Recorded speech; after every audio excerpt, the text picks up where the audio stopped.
This is 880 ESPN. WHSQ and WCBS-FM HD2, New York. Michael K. is on the radio today, and he ain't afraid to say what he's thinking. It's the Michael K. Show on 880 ESPN Radio. And a good afternoon, everybody. This is indeed the Michael K. Show. We thank you for joining us on a beautiful Wednesday. It's October 22nd, 2025, and the New York Knicks start their season tonight against the Cleveland Cavaliers on a nationally televised game on ESPN at Madison Square Garden. Yes, it starts. It begins after last year was seemingly so successful, where the Knicks knocked off the champion Celtics. They took the Pacers to 6 games. They were 2 games short of going to the NBA Finals. But they fell short, and the guy who took the hit was Tom Thibodeau. So you fire a coach that in 5 years of coaching made the playoffs 4 times. Made it in his first year, missed in the second year, made it in years 3, 4, and 5. And each year went a little bit further. But going to the Eastern Conference Finals, going to Game 6 of the Eastern Conference Finals, that wasn't enough. They found fault with Tom Thibodeau. So they let him go. And that is really, really a dangerous move by the Knicks front office and the Knicks owner, James Dolan. Because Thibodeau, while certainly you wouldn't say he's the best coach in the world, is one of the better coaches in the NBA. And he gets the most out of his team. He's gotten a lot of guys on his team a lot of money. Starting with Jalen Brunson, Josh Hart, Mikal Bridges. He gets them a lot of money. OG Anunoby. He gets the most out of them, and they cash in on it. But those same players, including Jalen Brunson, by the way, did not step up and try to save Tom Thibodeau's job. In fact, what they did was they probably undermined him. Because in the exit meetings in which Jim Dolan sat, I guess all the negativity came out. Maybe the lack of creativity on offense. Maybe the fact that he plays everybody and tries to win every single game. And load management to him is a load of you-know-what. So they got rid of him. And they paid him $30 million to go away. This is after signing him to an extension. Now, I go through all of this just to tell you this one thing. Now they have to win. At the very least, they have to go to the NBA Finals. At the very least. Because if they get eliminated before the Eastern Conference Finals, well, then it's an epic fail. Because this team was on a trajectory, especially the way the East now shakes out, to get to the NBA Finals with Thibodeau as a coach. It was. If Thibodeau came back, I'm telling you, this team would have ended up going to the NBA Finals. So now Mike Brown, the new coach, who has also been fired 4 times, and he has a higher winning percentage in his career than Tom Thibodeau. He does. Now it's on him to take the team one step more. I'm not saying they have to win the championship, because you know why? They're not better than some of the teams that could come out of the West. Saw Oklahoma City yesterday win a double overtime game over the Houston Rockets. They got a young team trying to defend the championship. Barring injury, why can't they do it again? Why can't they make it 2 in a row? You got a Denver team who's outstanding, with probably the best player in the league still at his prime. So if the Knicks make the finals, there's no guarantee that they're going to win. But just getting to the finals is someplace that they haven't been in a long time. A long time. They've improved the bench. They kept the team intact. They're going to change the way they play, according to Mike Brown. They are, in fact, going to play with more pace. Now, it's interesting to me that everybody looks at the offense as being the trouble for the Knicks last year. You know, it's kind of a moribund offense and didn't really do that much. But, you know, I wrote down some stats here. Do you know that the Knicks were 5th in offense last year in the whole NBA? And their problem was they were 13th in defense, which is about mid. And the reason why they're always going to have trouble defensively is two of their best players are not good defenders.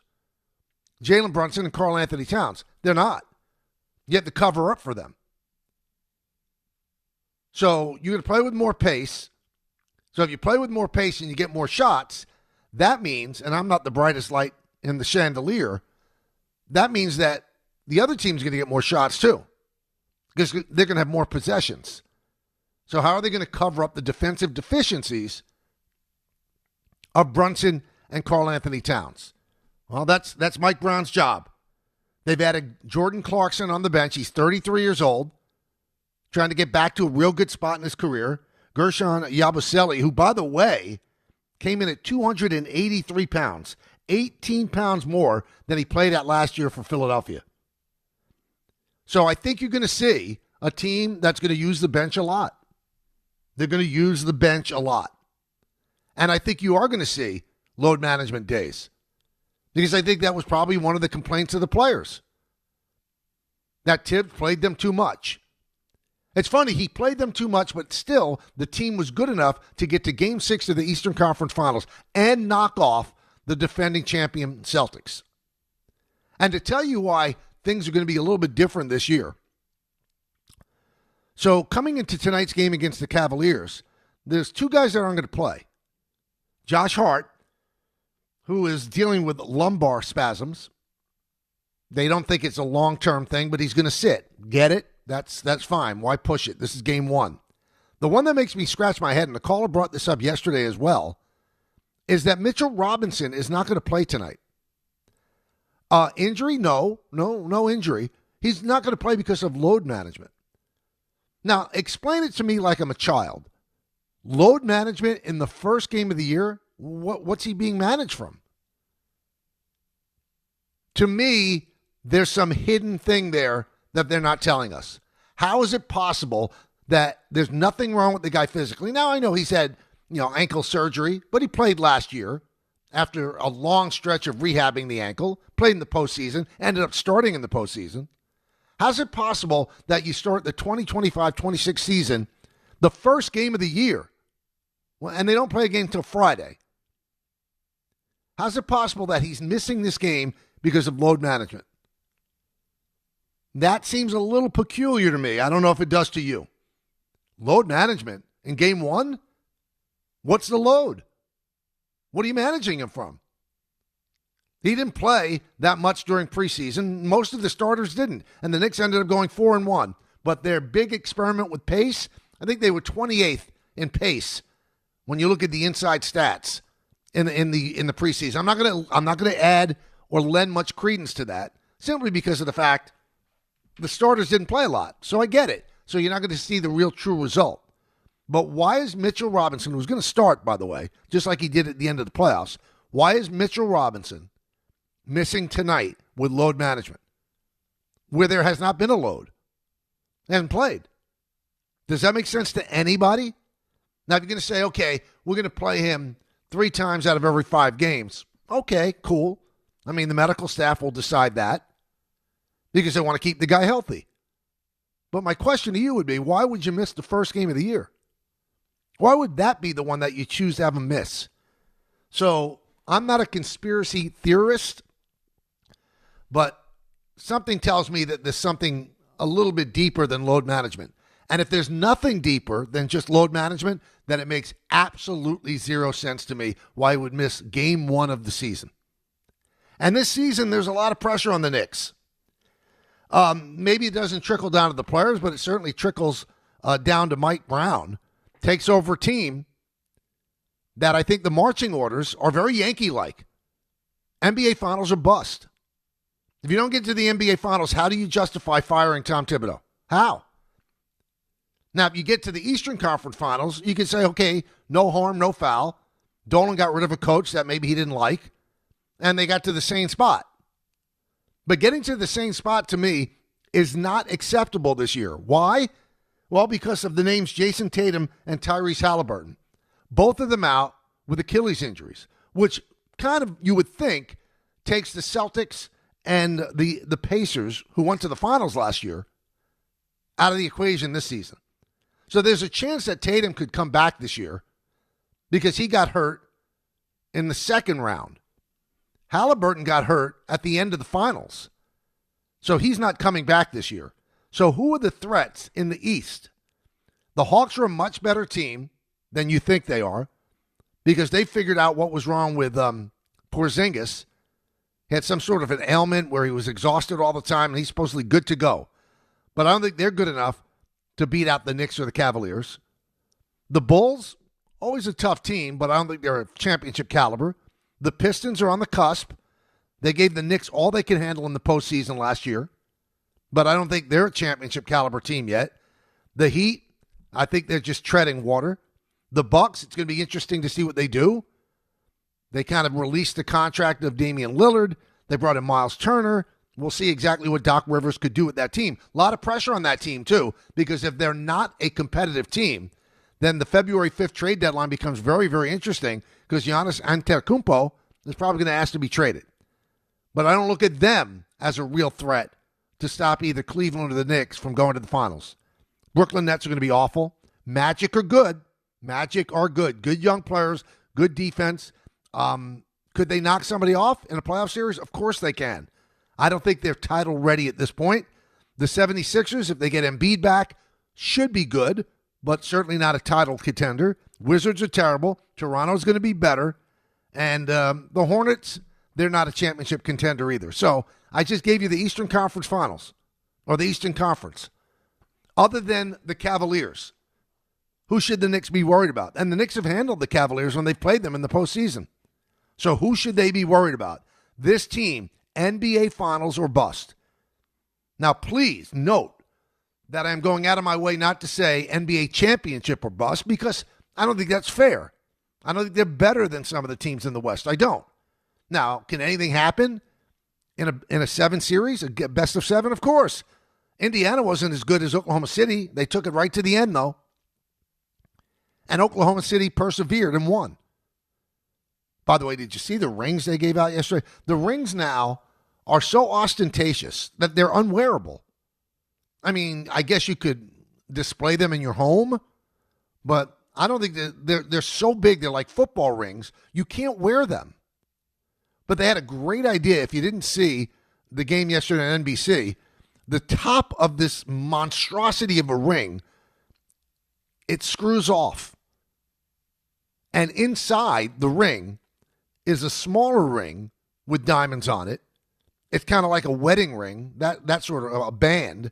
And any player could wear that, and it has a lot of meaning to it. So I think they solved the problem of having to be ostentatious, having to top the most ostentatious ring that's been made, but then giving you an alternative to wearing that ostentatious ring, which almost looks like brass knuckles, and then you pull the ring out from inside the main ring, and that's one you could wear as a band around your finger. Great job by Oklahoma City. The ring's, certainly distinctive and a lot of diamonds, and that's what you get for winning. Will the Knicks be the team next year on opening night at Madison Square Garden getting the rings? My guess is no. But will they get Eastern Conference champion rings? They should. And if they don't, then I think there's going to be a lot of people are going to have to answer questions. Why'd you get rid of Thibodeau? Why? We shall see. We shall see. 1-800-919-3776. And, since we're talking about basketball and the Knicks season started tonight, who better to start with than our good buddy Spike in St. Pete? Spike, first off, how you feeling, my friend? Well, I feel terrific. I'm Good. talking to my buddy whose second favorite sport is basketball. I'll be 80 years old next birthday, so I got to see one more championship. You analyzed everything perfectly. Orlando is the team I'm most concerned about, and the Athletic picked them ahead of the Knicks. It wasn't Fred Katz. It was the other basketball writer there.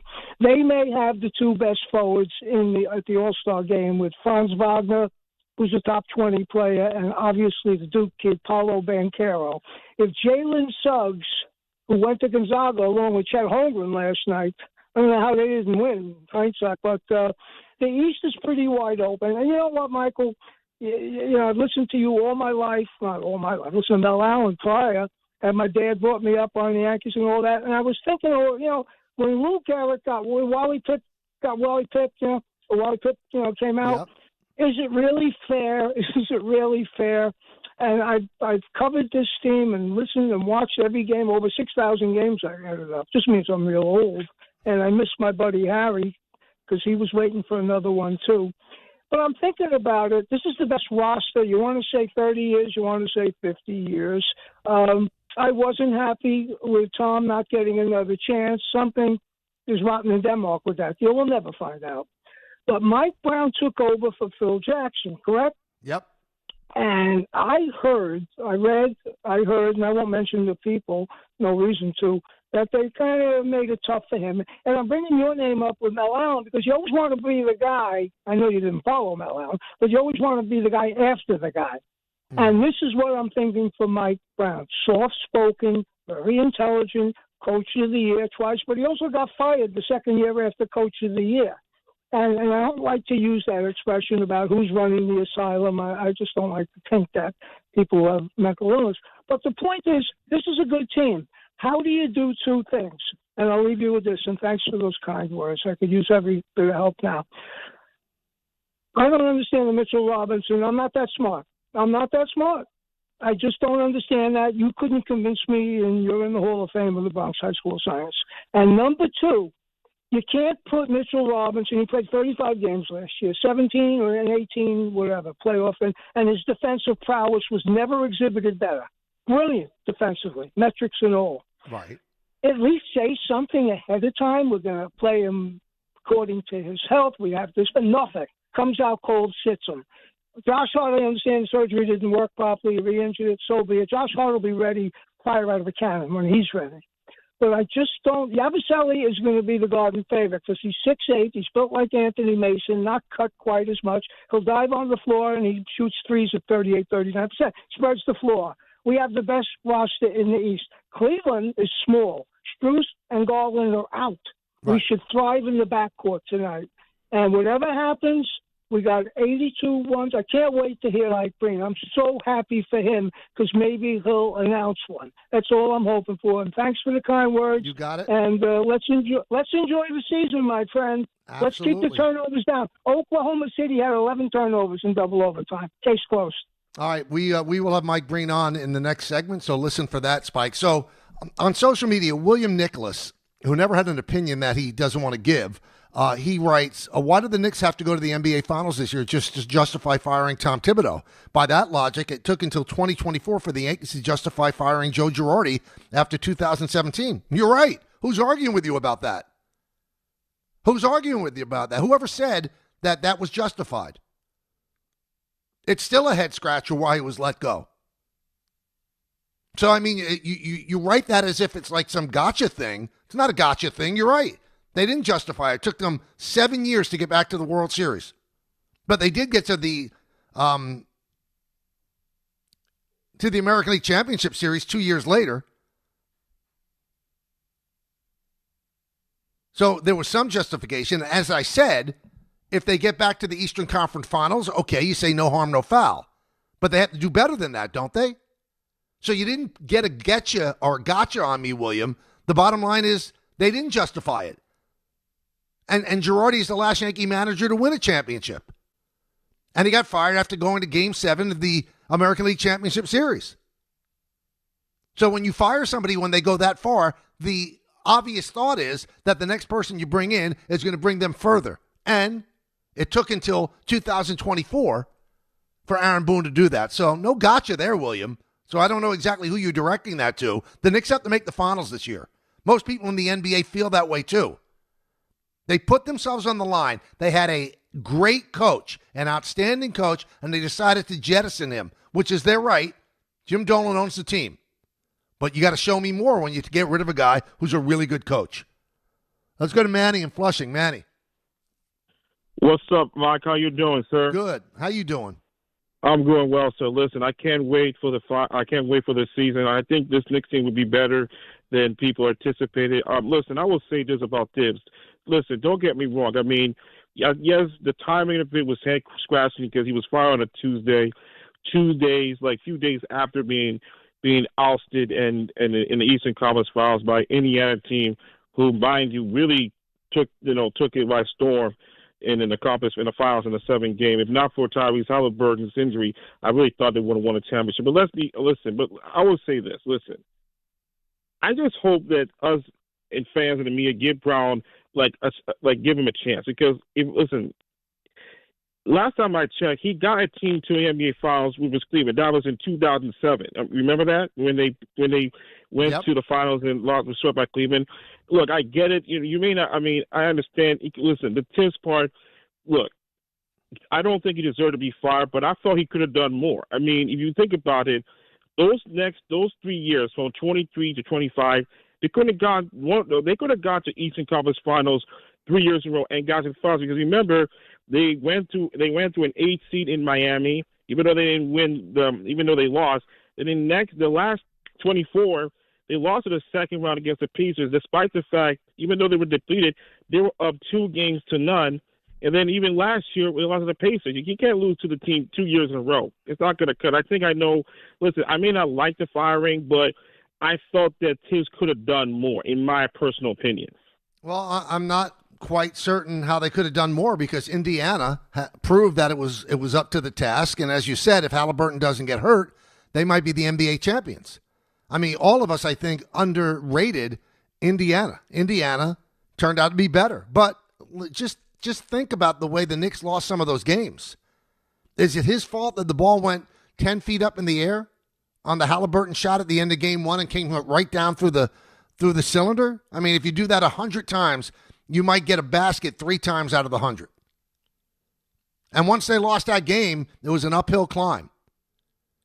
But I think what people fail to realize and fail to remember, and I think that's their issue more than anything, is we forget where the Knicks were before Leon Rose and Tom Thibodeau took over.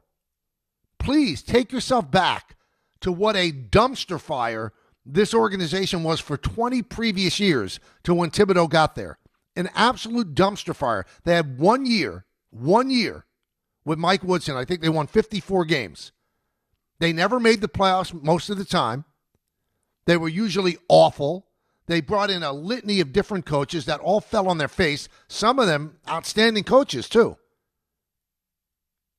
So Leon Rose and Thibodeau got it done. Something that couldn't be done for 2 decades. So now we're going to nitpick that he couldn't get past what was a really good Indiana Pacer team. Yeah, I'm not of the nitpicking variety. Yeah, I don't buy that. I think he did a great job. And I think Leon Rose has done a great job. Have there been some swings and misses? Yeah, but there have been more hits than misses.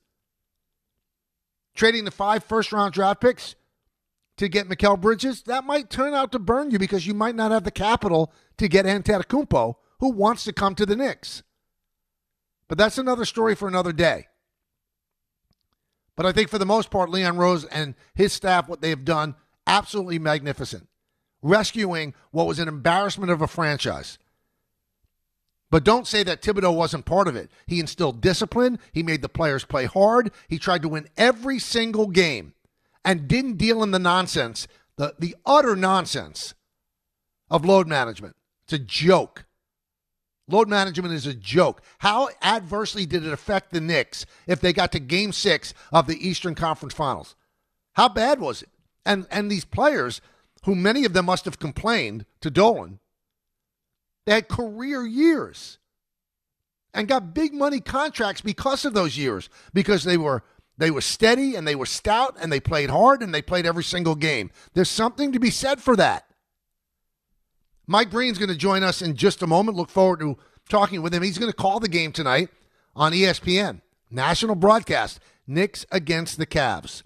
Hey, right now at Bay Ridge Honda, fall into savings with unstoppable savings across their full lineup of Honda cars, trucks, SUVs, hybrids, and EVs during the Fall for Honda sales event. You can get the HR-V all-wheel drive LX for $299 a month with 0 down during the Fall for Honda sales event. Plus, receive thousands in benefits and savings with their Bay Ridge Plus Advantage plan. Upfront pricing, total peace of mind. Visit BayRidgeHonda.com. 39 months lease, 10,000 miles per year, 0 down plus tax, tag, and fees. See dealer for full details. Wednesday with Don, Hahn, and Rosenberg. The show's live from Stout for Knicks opening night. Monica McNutt and Pat O'Keefe stop by ahead of the game to discuss a highly anticipated season for the Knicks. The New York Knicks will end up going to the NBA Finals. The expectations you're creating are clear. It's finals or bust. With Jason Tatum hurt, with Tyrese Halliburton hurt, it's got to be considered a failure. Don, Hahn, and Rosenberg live from Stout. Today at 3 on ESPN New York and streaming live on YouTube.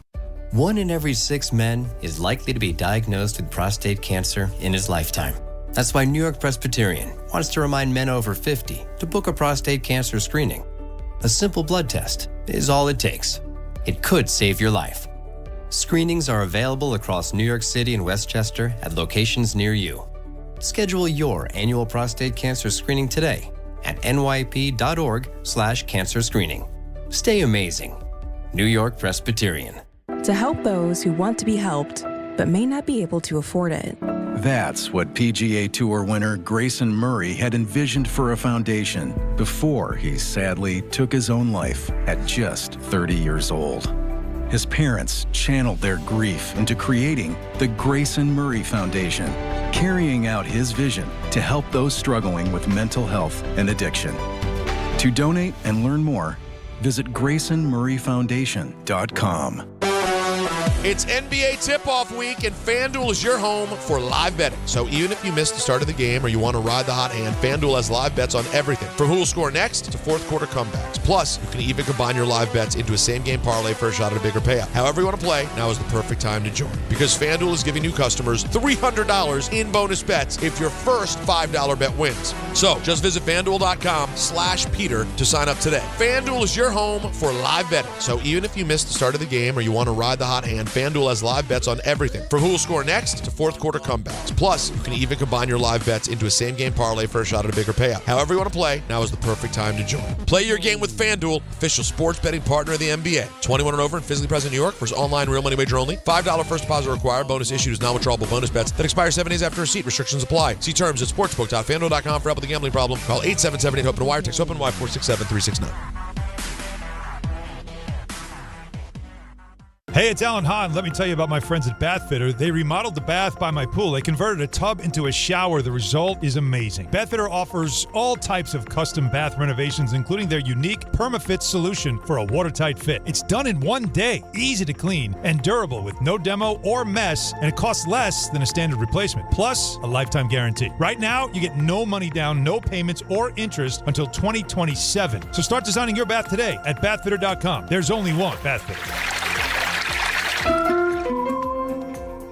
At Uline, the prevailing opinion is, if you don't live it, you don't believe it. The people at Uline believe in hard work, and they live it by being there 24/7 to answer your call, having 41,000 items in stock, and offering same-day shipping from 12 locations across North America. Business owners, sellers, buyers, shippers, and packers believe it. Uline is the hard-working, dependable source for your shipping and industrial supplies. Visit uline.com. Listen up, football fans. You won't.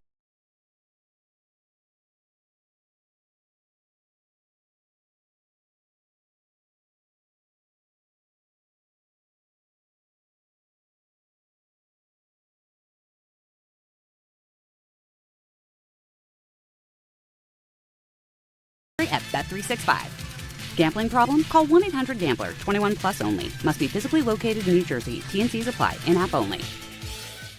There are a lot of reasons why people buy at Ramsey Mazda. It's their selection, it's their customer service, and it's their savings. Get 1.9% financing on a new Mazda 2025 CX-50 or lease for $219 for 36 months. Start shopping now at RamseyMazda.com. Choose wisely. Choose Ramsey Mazda. Call 833-853-2970 for lease details. VIN SN390557. MSRP $32,455. Zero security deposit. APR $17.48 per $1,000 financed. Ends 10/31/25. Your ambition just met its match with Robinhood. Trade stocks and ETFs, options, futures, and crypto, all on one platform. Get started today at Robinhood.com/yourmoney. Your money, your move. All investments involve risk, including loss of principal. Options, futures, and crypto trading carry significant risk and may not suit all investors. Securities offered through Robinhood Financial LLC, member SIPC. Futures trading is offered by Robinhood Derivatives LLC, not FDIC or SIPC protected. Crypto offered through Robinhood Crypto LLC, NMLS ID 1702840, not FDIC or SIPC protected. Portfolio management offered by Robinhood Strategies, an SEC registered advisor. At AT&T, we guarantee our network so you can talk college football with your BFF while taking Buster to the vet. Hey, yeah, I can't believe he ate the whole thing of chicken wings. And I can't believe we're staging a comeback. Touchdown! Yes! Yes! Staying connected matters. That's why in the rare event of a network outage, you'll automatically get a bill credit for a full day's service. For wireless downtime lasting 60 minutes or more caused by a single incident impacting 10 or more towers, must be connected to impacted tower at onset of outage. Restrictions and exclusions apply. See att.com/guarantee for full details.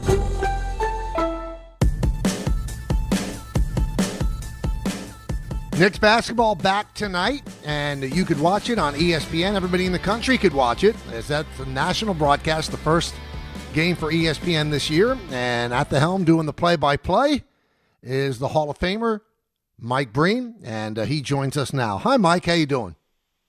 Who picks the bumper music? Today it's Tom Bauer. Did you like it? I don't know what it was. I didn't recognize it. Is that like generic music, or was that the beginning of the song? Tom, what was that? That was generic music. Don't you think that a Hall of Famer deserves more than generic music, Tom? No, it's nothing to do with whether I deserve it. It's just it gets you pumped up if you have like a good song, like a Jethro Tull song. Well, now you're going to get a young man, Tom Bauer, disciplined. I hope you're happy, Mike. No. Tom, I'm sorry. I apologize. I should have brought this up off the air. Are you excited about another season? What is this, year number 35 for you? 34. 34. And I can't wait to get to the Garden. I've got a game tomorrow in Indiana. I can't wait to get there. Just watching those games last night got me even more fired up. I love the sport. I love the game of basketball. And I say this every year, but this year there's so many cool storylines. And there are so many different teams that have a chance to win their conference that I think it's going to be. A great year. Now, you're doing the Knicks tonight. We've been concentrating on that at the start of the show. And Mike, I look at this Knicks team. I think it's between the Knicks and the Cavaliers to get to the NBA Finals. Now, obviously, a team could present itself, but the road is kind of opened up with the injury to Tatum and Halliburton. Do you feel that this Knicks team should be expected to go to the NBA Finals? Yeah, they have a shot. Cleveland and the Knicks are clearly the two favorites, but they're not the only ones that are going to make life difficult. There are a number of good teams. I think Orlando, Atlanta. It's not going to be as easy. Everybody says the West is a juggernaut, and it is, but the East has some really tough teams too, and even some of the lesser teams aren't going to be easy. So I do think they have a legitimate shot by the fact that they're having more continuity in the roster, by the fact that they've been through a lot of playoff wars, including some disappointing losses. But so is Cleveland. Cleveland's had, back-to-back great seasons, or, great season last year, and they fell short. So both of those teams have something to prove this year, and both of those teams have the pressure of these enormous expectations. Now, the Cavaliers tonight don't have Struss and Garland. The Knicks don't have Hart, and they don't have Robinson. And now Shams Charania just tweeted out that Knicks star Karl Anthony Towns has been downgraded to doubtful to play in tonight's season opener against the Cavs, sources tell ESPN. So not the full Knicks team that you expect, but I get the sense that the difference between Mike Brown and between Tom Thibodeau is going to be that Brown is going to rest guys even if it's a minor injury. And Thibodeau looked at every single game as have to win that game. Do you think I'm far off base? Yeah, I don't think – I think in today's NBA, the coach doesn't decide if a player's going to sit a game or not. The coach decides the minutes in many cases, although sometimes he gets minute restrictions. It's normally the medical staff that makes those decisions now. But I do think that your point about Mike Brown's approach is different. Tom Thibodeau wanted to win every single game and coach that way, like had to win every single game, and that's a great way to coach. Other coaches are a little different. They might sacrifice a perhaps a chance at a victory because they want to give somebody a shot to see what they can do in the fourth quarter, or they don't want to push somebody who's playing in their third game in 4 nights. It's all different coaching philosophies. Tom Thibodeau's had great success with his. Mike Brown's has great success with his. As for tonight, it's not ideal to have key players out. But even if the Knicks had their full team and won by 40 tonight, that would not be okay. They're going to be the Eastern Conference Championship. It's a long season. So much has to happen, and I think for Knicks fans, as excited as they are, they got to realize that there might be some growing pains because it really is a different style of play, and obviously with some guys out, it might be. I'm not saying it's going to be a slow start, but it might not be 10 straight wins to begin the year.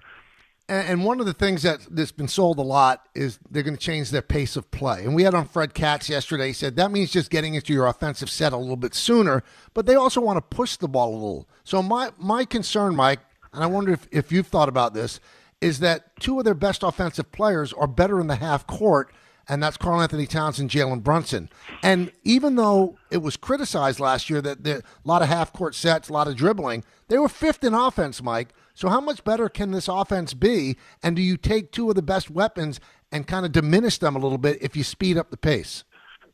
Yeah, it's not just the pace; it's the ball movement. And there were, quite honestly, there were a lot of times last year where there's 8, 7, 6 on the shot clock winding down, and either Karl-Anthony Towns or Jalen Brunson, somebody else bails them out. They were a great offensive team because they have 2 of the best offensive players in the game. I think it's a matter of being a little more versatile offensively. So when you get to the playoffs and you come up against teams that are so good defensively, like Indiana was last year during the postseason, that you have better ball movement, that you have a quicker pace to make it more difficult for those teams. Because Indiana in that playoff series last year, their goal was just to, at the end of games, just take the ball out of Brunson's hands and just shut him down. So you have to have a little more versatility. The interesting thing about pace, like everybody thinks, oh, let's run. It's so easy to do. And the players love it. Sometimes the players don't love it. That kind of pace, that running, it's hard. You really got to work at it. And that's where the bench comes into play, in that because the pace will be quicker, because you're probably moving up and down the floor with more possessions, you have to have a better bench because you need to have a little more rest for your starters. Now, you mentioned that Indiana wanted to take the ball out of the hand of Brunson last year. Who's going to be the backup point guard? It was going to be Brogdon, and then the sudden retirement. Do you believe that Kolek is ready? I look at McBride almost as a 1.5 rather than a 1. So who do you think is going to be the backup point guard? I think to start the season, my guess would be Deuce McBride, and I think he's more than capable. He just gets better every year. His constant is his defense, but he comes back with something new every year offensively. He's much more confident offensively. So I think he probably will. But Tyler Kolek has, he can run an NBA team. He's really strong on the offensive end. And he's also a good shooter. He did not shoot the ball well last year, but we saw how he could run a team on certain stretches. And he has to just become better defensively. And that's not easy because of his size, because teams will target him. But one thing for sure is he'll compete.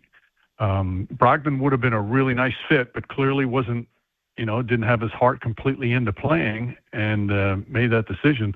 But I think Deuce McBride is more than capable, and Tyler Kolek to back him up, I think, is more than capable. How important will Clarkson and Yabusele be?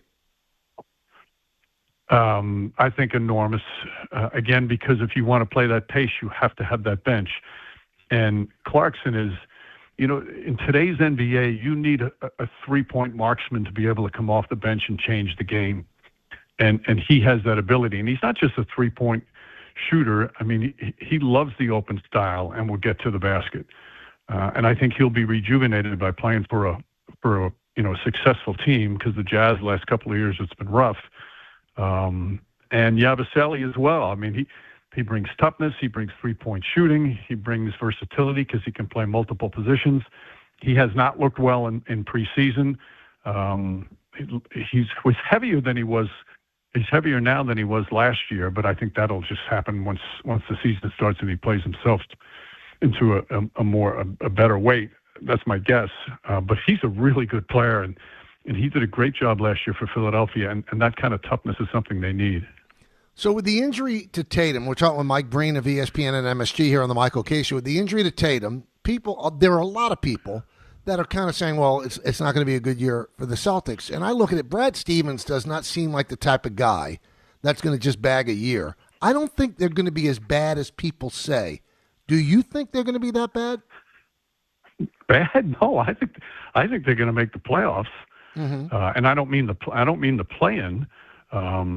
First off, Jalen Brown's an all-NBA player, and he is going to relish being the number one option. But the guy that I think is, even though, people around the league understand it and real NBA fans know it, I think Derek White is the most underrated player in the game in terms of his impact on winning at both ends every single night. He could wind up scoring between 20 and 25 a night. He's still one of the elite defensive players in the game. He's just so smart. So you have those two guys, and it's going to be interesting to see how some of the other role players like a Pritchard, now that they get extra minutes, extra shots, can they take that next step?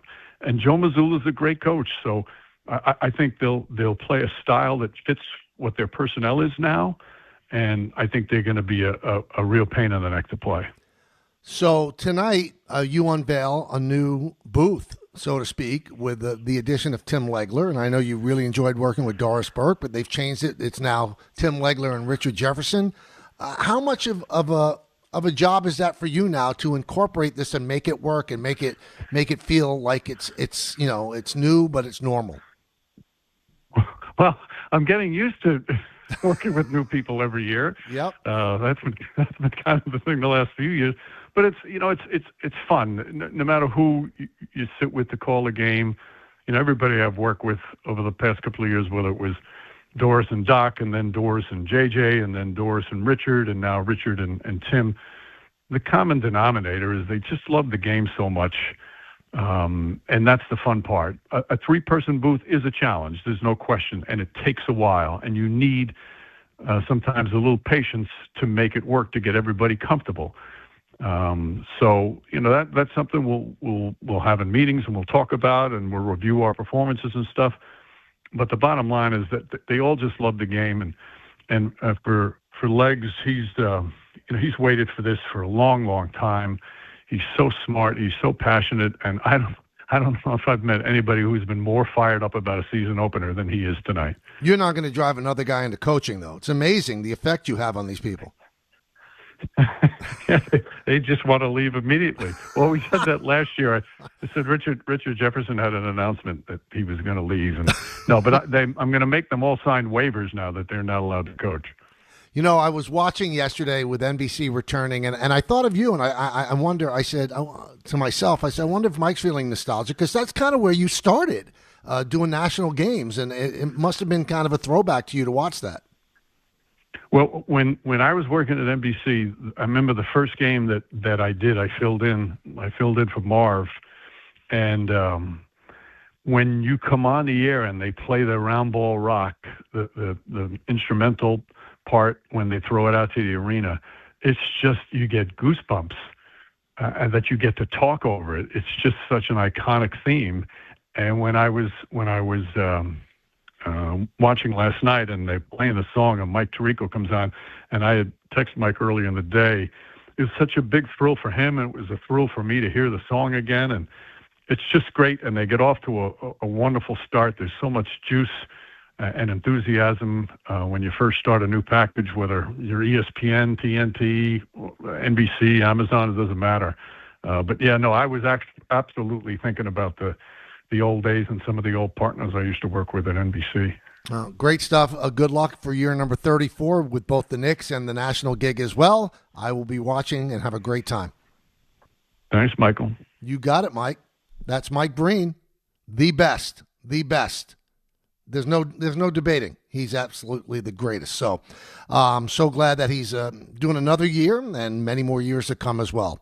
Hey, shop new fall offers at Bay Ridge Mazda. Lease the 2025 Mazda CX-30S for as low as $199 per month, or finance for 2.9% APR for 36 months.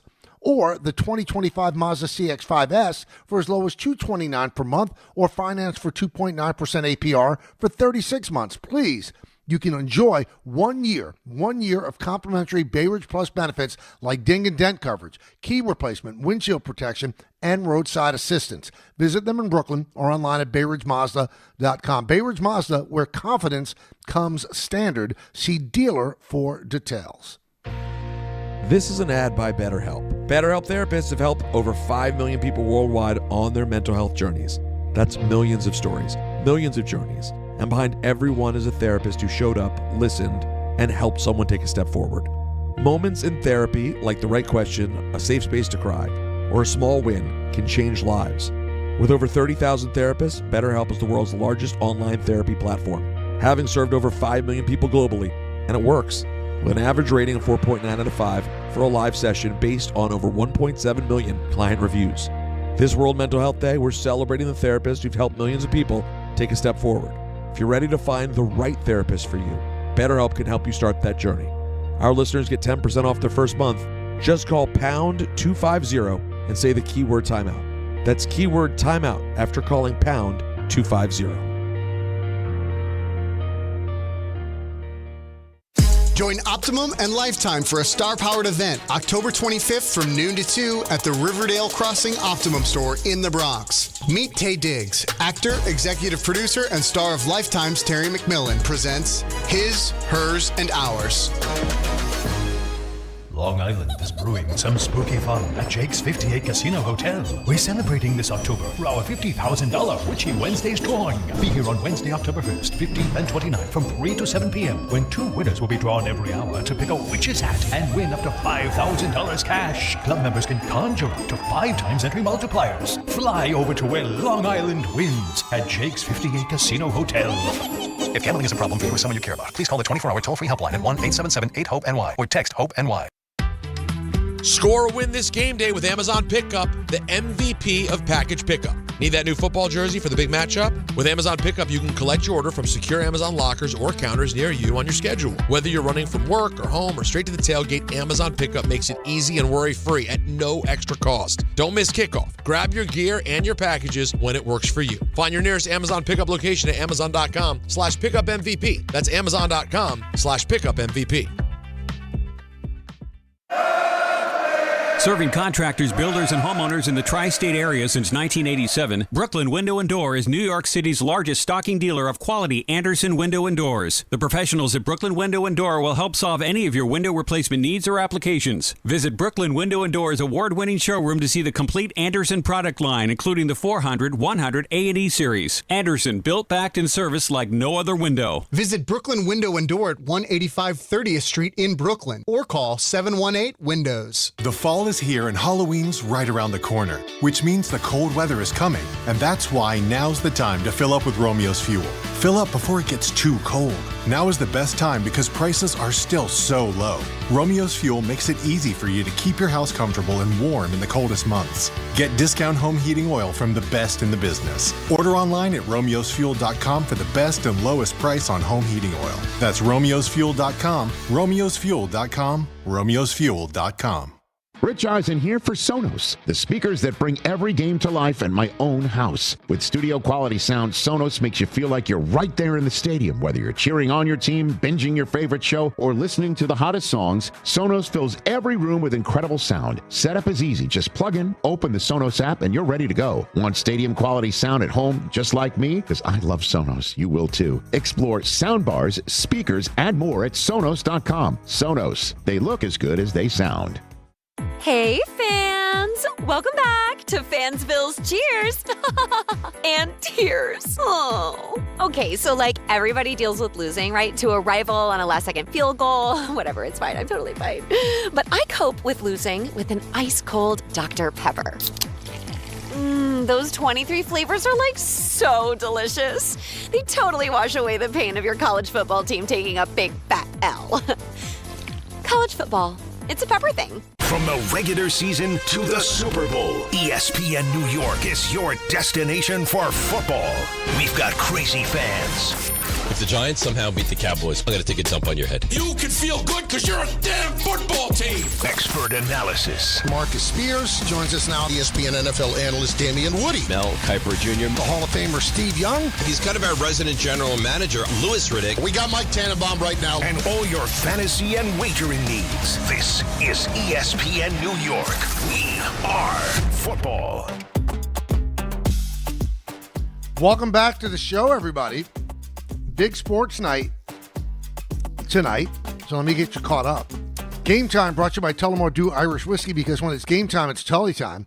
We've talked about it. 7 p.m. the Knicks season begins as they host the Cavaliers at Madison Square Garden. Coverage begins at 6:30 p.m.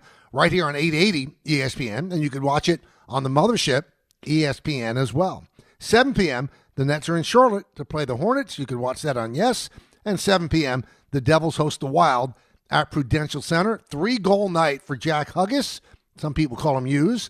And Don's been very good luck for the Devils. They've been unstoppable. So 7 p.m., Devils host the Wild at the Prudential Center. Tullamore Dew, the original triple distilled, triple blended, and triple cask matured Irish whiskey. Be sure to grab a Tullamore Dew. Try the new Tullamore Dew Honey during today's action. Glass up to enjoying Tullamore Dew responsibly.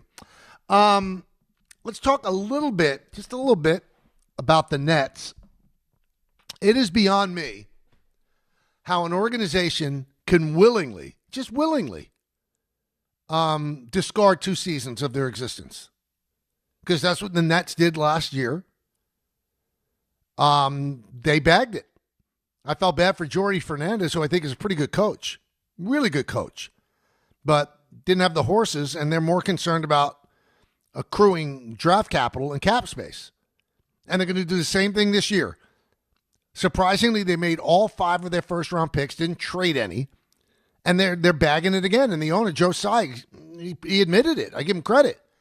So you're charging full price to get to see your games. You're charging full price for the rights to do your games to Yes, and you're not putting a representative product on the floor.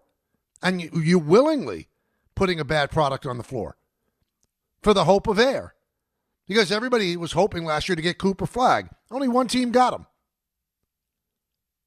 So all those draft picks, you might have gotten some nice players, but you have 3 teenagers. The best player, I'm not sure I'm pronouncing his name, Igor Demin. Let's see exactly what he's about. He's their first lottery pick in a while. But do we expect that much out of this Net team? Michael Porter Jr., that was just a salary grab to get a draft pick to help out Denver. Cam Thomas signed essentially a 1-year qualifying. He has a no trade. He's going to be a free agent. Nick Claxton is going to be a free agent. The average age of the team is 23.36 years per player. That's the 5th youngest team in the NBA in the last 50 years. It's just beyond me. I'm not just jumping on the Nets, but it's beyond me how you could just willingly give up seasons. I don't get it. I understand you're trying to build something sustainably, but you can't try to win at the same time? Sign smart deals and stuff like that. Instead, you're developing for the hope of a Cooper Flagg? You don't always win the lottery. It's not fair. Was it fair that Dallas ended up getting Cooper Flagg? No, it wasn't. But that's where he ended up. And they keep accruing cap space, too. So they have a lot of cap space. They have the most cap space available in the league. Well, what does that mean? What established player is going to want to go play in Brooklyn if they don't win? Who? Because the money is fairly equal all around the league if you have cap space. It's not like you could blow somebody out of the water and give them a $100 million a year contract. There's limits to what you could give somebody. So what are they selling a free agent on? I don't understand what Sean Marks is doing to give away seasons like that. While the Knicks are really good, you're going to be really bad. They're probably going to win 20 games this year. Second year in a row where you've decided we're not going to win. We're not even going to try. Now, I know they would argue, well, we're going to try. Yeah, you're going to try, but you're not good enough to win. So you're essentially saying this year means nothing. You can buy the tickets, you can buy the concessions, but it means nothing. Sell me on some false hope, something. To go into a season where you know you have no chance, how does the fan base accept that? How? I mean, Jet fans are going through that right now. How do you accept not having a chance? And why do you continue to buy tickets to a team that doesn't have a chance? The arena is beautiful. Barclays Center is beautiful. The presentation of the game, beautiful. The Yes Network does an unbelievable top-flight job on the games. But they're not a good team. And it's intended to be that way. Now, if you turn out to not be a good team and you tried to be a good team, well, you know what? Them's the breaks. But imagine going into a season and saying, we're not even trying to contend. We're not even trying. And this year they don't have 5 first-round draft picks. They have just 1. They have just 1. So even if they finish with the worst record in the NBA, they could end up with a pick that's not the first pick, just like they did last year. So I've never, ever been a proponent of tanking because tanking turns into luck. Everybody talks about the process that the 76ers had. Well, what have they gotten out of that? What have they gotten out of that? You can say, well, the Nets tried the other way, getting the big 3. Well, you know what? They got the wrong big 3, I guess. But I don't think that's the wrong way to go about it. And they did have cap space then. Tell me the next group of Kyrie, Durant, and Harden that are going to come to Brooklyn and go, oh, yeah, we're going to ride in on the cavalry and we'll fix everything. What a mess. What a mess. This is New York City. It's almost like the movie The Producers. Well, you're trying to lose. You're trying to lose. And that's acceptable. I don't think that any league should allow a team to lose on purpose. Any league. If you lose by accident because you just put together a team that wasn't that great, I get it. It happens. We made a mistake in judgment. But to actually put together a team with the intent not to contend, I think it's criminal. Absolutely criminal. We have so much more to come. 1 hour by quickly. That's what we do here. Just flies by. Mike Lupica will join us at 2:30. I do want to remind everybody you could celebrate the return of the Knicks and Knicks basketball with Don, Hahn, and Rosenberg today from Stout NYC across from Madison Square Garden before the Knicks home opener against the Cavaliers. The guys will be broadcasting live starting at 3 with special guest appearances by Monica McNutt and Pat O'Keefe. It's brought to you by Sun Cruiser Vodka Iced Tea, a proud partner of the New York Knicks. Ready to let the good times cruise? Then you need Sun Cruiser Vodka Iced Tea, made with real iced tea, real vodka, and no bubbles. It's one wildly refreshing drink. Hey, it's NBA tip-off week, and FanDuel is your home for live betting. So even if you miss the start of the game or want to ride the hot hand, FanDuel has live bets on everything from who will score next to fourth quarter comebacks. Plus, you can even combine your live bets into a same-game parlay for a shot at a bigger payout. However you want to play, now's the perfect time to join because FanDuel is giving new customers $300 in bonus bets if your first $5 bet wins. So just visit FanDuel.com/K to sign up today. Play your game with FanDuel, the official sports betting partner of the NBA. 21 plus, physically present in New York. First online real money wager only. $5 first deposit required. Bonus issued as non-withdrawable bonus bets, which expire 7 days after receipt. Restrictions apply. See terms at sportsbook.fanduel.com. For help with the gambling problem, call 1-877-8-HOPE-NY or text HOPE-NY 467-369. If you've been injured in an accident that wasn't your fault, then you need a lawyer who knows New York's unique personal injury and workers' compensation laws. At the Parisman Firm, they have decades of experience handling all types of accident cases and a proven track record of delivering huge results. Their team has already recovered nearly $1 billion for injured New Yorkers. From construction to car accidents and slips and falls, they've got you covered. Call the Parisman Firm now at 718-WORKERS, where your case is their cause. Get the justice you deserve today. Hey, it's Alan Hahn. Let me tell you about my friends at Bath Fitter. They remodeled the bath by my pool. They converted a tub into a shower. The result is amazing. Bath Fitter offers all types of custom bath renovations, including their unique PermaFit solution for a watertight fit. It's done in one day, easy to clean, and durable with no demo or mess, and it costs less than a standard replacement. Plus, a lifetime guarantee. Right now, you get no money down, no payments, or interest until 2027. So start designing your bath today at bathfitter.com. There's only one Bath Fitter. At Uline, they know going the extra mile takes hard work. For companies pushing to go further, Uline will go the distance with you. 24/7, they answer the phone to get you the shipping and industrial supplies you need. Business can move fast. Unexpected large orders, adverse weather, new safety guidelines, and changing economic trends. Uline works hard keeping 41,000 items ready to ship, minimizing detours on your way to the extra mile. Visit uline.com. Hey! My dad is bringing home the best birthday cake ever! It was my 5th birthday, and my dad was bringing home the cake. Should have been here a half hour ago. The cake never made it, and neither did my dad. 911, what's your emergency? That was the day a drunk driver killed my dad. Daddy? Impaired drivers take lives. Think. Sponsored by the New York State Governor's Traffic Safety Committee. Aired in cooperation with the New York State Broadcasters Association. 880 ESPN, WHSQ, and WCBS-FM HD2, New York. A Good Karma Brands radio station. Paying extra for tire care is BS. You know, bad service. So at Midas, we're rolling out our BS-free tire guarantee, included with paid installation and tax on every purchase. You'll pay nothing for flat replacements, nada for flat repairs, and zilch for tire rotations every 5,000 miles. That's $0 for all that. So with this limited lifetime tire guarantee, you'll pay a whole lot of nothing compared to what the other guys charge for tire care. That's the BS-free tire guarantee, only at Midas. Tailgate season is on, and Monster Energy flavors are bringing the heat. Crack open the wickedly creamy citrus blast of Orange Dreamsicle, or ride the shockingly smooth wave of Electric Blue. Both packed with real sugar, bold flavor, and that legendary monster kick.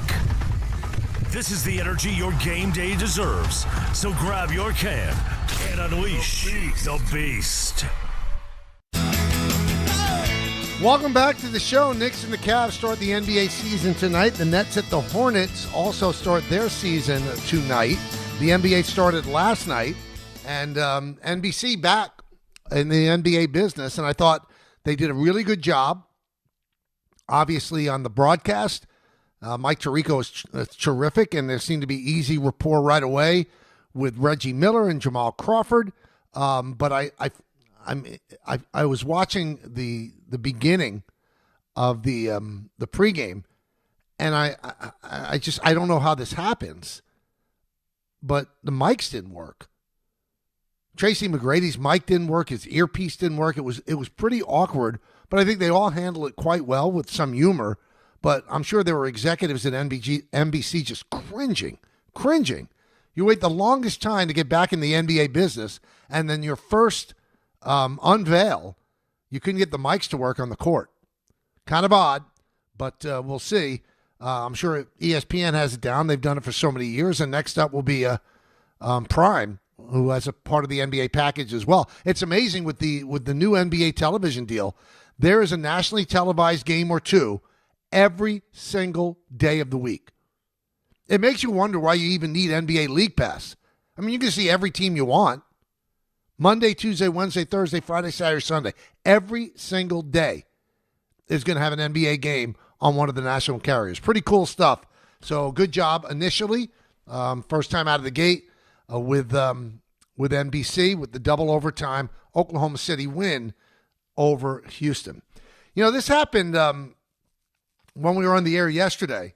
And after much consideration, I want to give a little bit of play to it. So Woody Johnson spoke at the NBA or the NFL owners meetings yesterday, and it was kind of odd when you look at the whole context of what he said, that he essentially just completely hosed Justin Fields.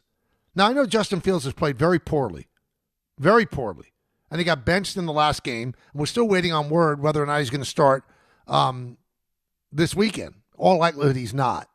Because when the owner says, I think we're making improvement except for the quarterback, if we can complete some passes. I mean, talk about a cheap shot. And I don't even think that Woody was taking a cheap shot. I don't think that he realizes the weight of his words sometimes. That you would say that, but there was something that was incongruous about what he said. I wonder if you all felt this way as well. He thinks that Aaron Glenn's doing a great job. He does. He has total belief in Aaron Glenn. Okay. But you don't think Justin Fields is doing a good job. Okay. So you got those two things? Aaron Glenn handpicked Justin Fields. That was the quarterback that he wanted because he didn't think that Justin Fields was coached correctly in Chicago and then in Pittsburgh. So how could you say that the coach is doing a great job when the thing that you think is holding the coach back was the domain of the coach? He went out and said, I want Justin Fields. Make it make sense. How's the coach doing a great job when the most important choice that he made has been an absolute bust? Sometimes I wonder if Woody knows what he's saying. He also said he has no regrets about Aaron Rodgers letting him go. He has no regrets because, you know why he has no regrets? Because he's probably the one who told Aaron Glenn, no Aaron Rodgers. No Aaron Rodgers, because Aaron Rodgers directly took a shot at Woody's kid, Brick. He joked about being released by a teenager. That would be a first. The teenager he's talking about is Brick Johnson, Woody's son. So Woody is the guy who handpicked Aaron Glenn. He is. He's not the guy who handpicked Justin Fields. He's also not the guy who handpicked Robert Saleh. Saleh was hired by his brother, Christopher. So he didn't have any skin in the game, so to speak. So he foolishly fired Saleh last year after a 2-3 start. Turned to Jeff Ulbrich, and the thing turned to paste. It's an embarrassment. So I heard Don Hahn and Rosenberg talking about this yesterday as well. It's awfully hard to win when the owner doesn't seem like he has a clue.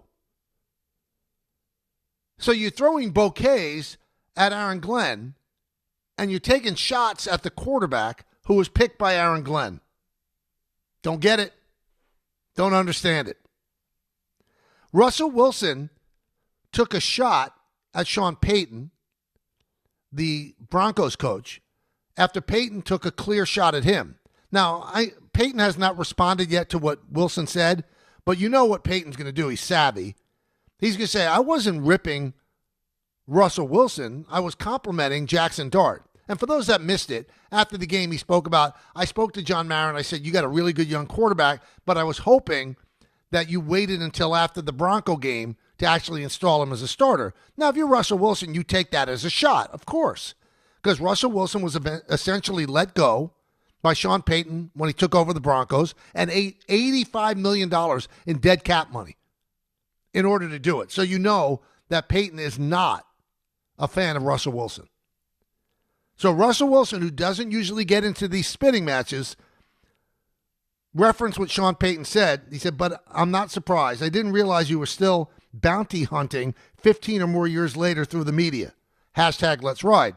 So then he took a real clear shot at Sean Payton, who was suspended for a year because of his involvement with the bounty hunting down in New Orleans. I give credit to Russell Wilson. I really do. Now, I'm not sure that Payton was taking that shot at Russell Wilson. I think that Payton was more or less trying to compliment Jackson Dart. But I don't think that you could completely absolve him because he's pretty savvy. He was in media when he wasn't coaching. He was with Fox. He knows exactly the weight of his words. So any compliment of Jackson Dart and the way he said it was, in fact, throwing shade at Russell Wilson. So good for Russell Wilson to say, okay, I've had enough. He usually does not do that.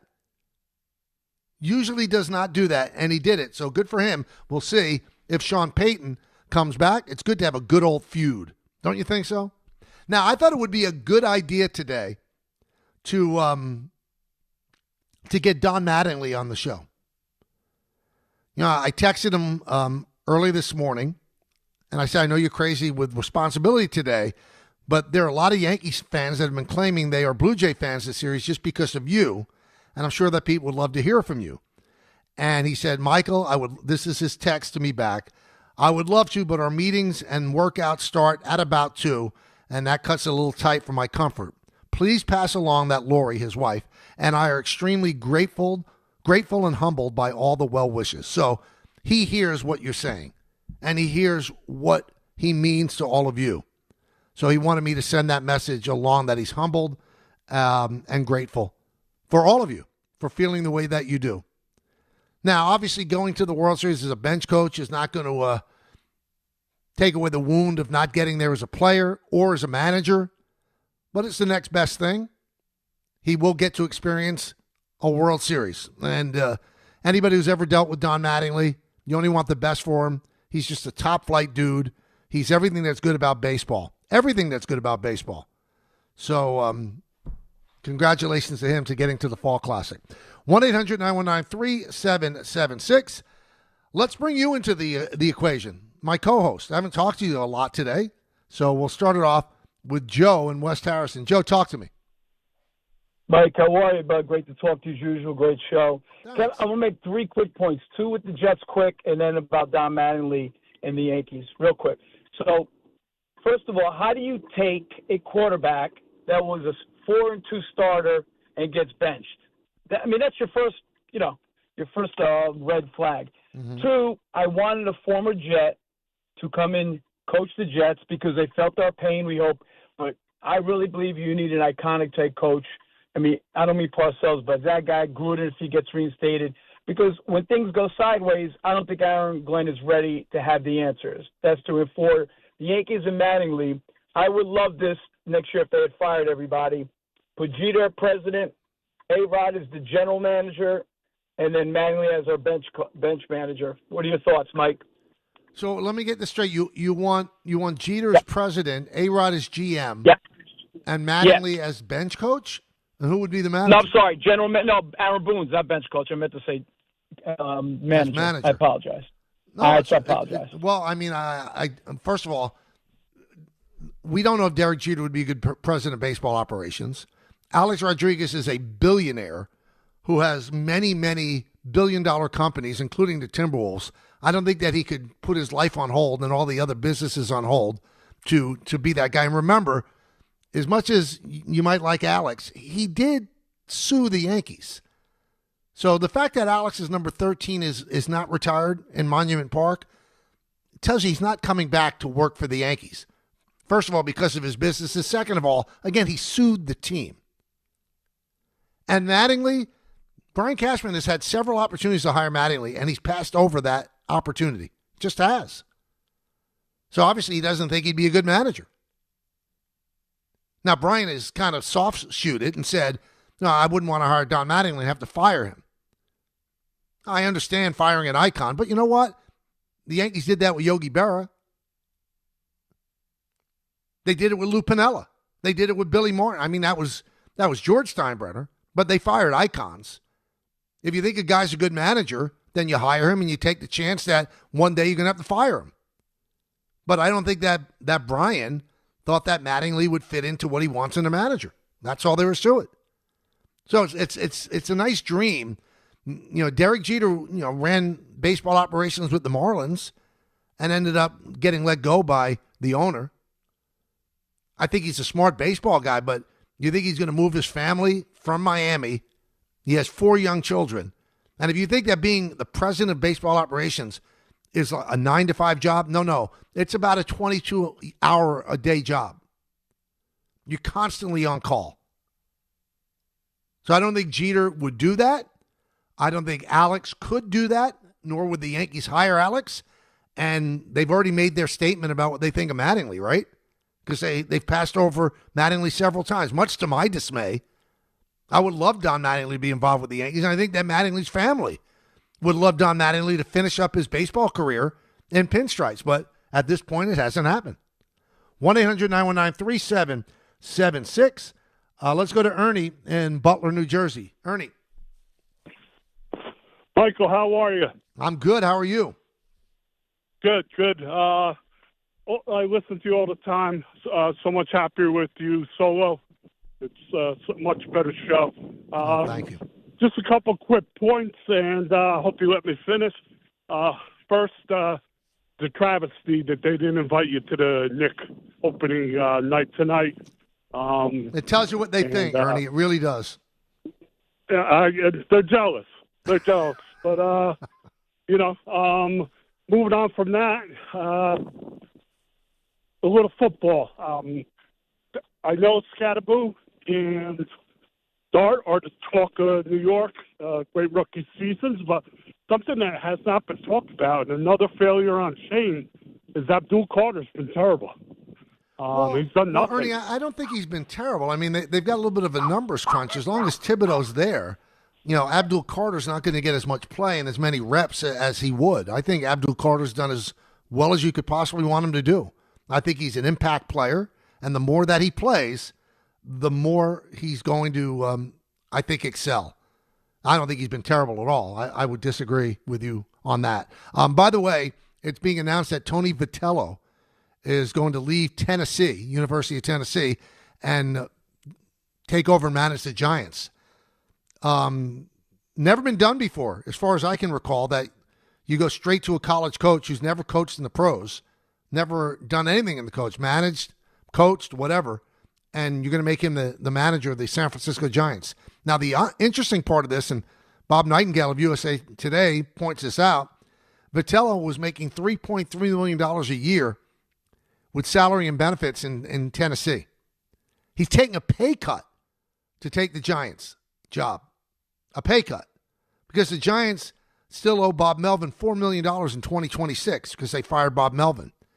This is going to be something very interesting to watch. Now, you could say, hey, Pat Murphy was a coach in Notre Dame. That's where he met Craig Counsell and Arizona State, and he turned into a great major league manager. But he was a bench coach for a long time. He was an interim manager with San Diego. He didn't come straight from Notre Dame to manage in the big leagues. Let's see how this works out. I think it's a real gamble by Buster Posey. Really is. It's a big-time gamble. Let's go to Kersey in California. Kersey. Hey, Michael. How's it going? Good. How are you? Long-time listener. Thanks. Good, thanks. So just a quick background. So I grew up in India. I moved to the U.S. when I was 12, and I grew up playing cricket. And I've been listening to you from the radio days when you used to call the Yankee games, and you basically made me want to play baseball. So I played baseball in high school, and since then I've just been listening to you from the radio days to Yes Network, watching you all the time. So you're a big inspiration. I love listening to you. I tune in just to hear your voice on the show. So a big fan. So thank you for everything that you do and calling the games. Thank you. That's really sweet of you. I appreciate it. And when people give me compliments like that, I feel awkward. Don't know what to say other than just say I'm humbled, and I thank you. I thank you for it. There was a story out there yesterday, and a lot of people I've heard opine on this about Tom Thibodeau. So Tom Thibodeau was fired, unceremoniously fired, after doing what I thought was an excellent job with the Knicks. And he's getting $30 million over 3 years to go away. So you can't say like they kicked him to the curb and, he's not going to be able to eat. I think he's going to be fine. But Tom Thibodeau does what a lot of coaches that are out of work do. He's gone to different teams and he's watched what they do, and other coaches pick his brain. He picks their brain. He wants to be better. I don't think he's done coaching. And one of the stops he made was to Boston, where he did win an NBA title as an assistant. And, some of the Celtics said, he was telling us some of the things that the Knicks saw as weaknesses and, things we have to tighten up. And, there's some discussion about, that's not right of him to do that. He's getting paid by the Knicks. Well, if he's breaching a contract, if there's anything in that separation agreement that says that he can't do this, that's one thing. I don't believe there's anything that says he could do whatever he wants. And he has zero allegiance to the Knicks now. They kicked him to the curb for no reason whatsoever. None. And if he wants to go and give state secrets over to the Celtics and he's not violating the agreement of his firing, why not? Why wouldn't he do it? Does he owe the Knicks anything? Does he owe them his loyalty? They didn't give him their loyalty, including the players. I think that's an undersold thing, by the way. I really, truly believe it is, because I think any of the players could have stood up and said, there's no way that you should fire this coach. And I don't think that many, if any, did. I think that bothers me. I don't think it does. But maybe they just didn't like him. The guy lives and breathes basketball. He's not married. He's given up his life for this sport, essentially. There's a great story by Ian O'Connor in The Athletic today about the firing and how Dolan has put himself on the line getting rid of Thibodeau and why they have to make the finals this year. And he quotes a source who's quoting Thibodeau. And the quote is, when you find out that people you helped either weren't with you in the end or didn't fight for you like you fought for them, that stings. So I would ask everybody out there within the sound of my voice, if it were you, would you have this loyalty to the Knicks after they fired you? Where you would not talk to other teams? Because if you've listened to me for 24 years now on the radio, you know how I roll.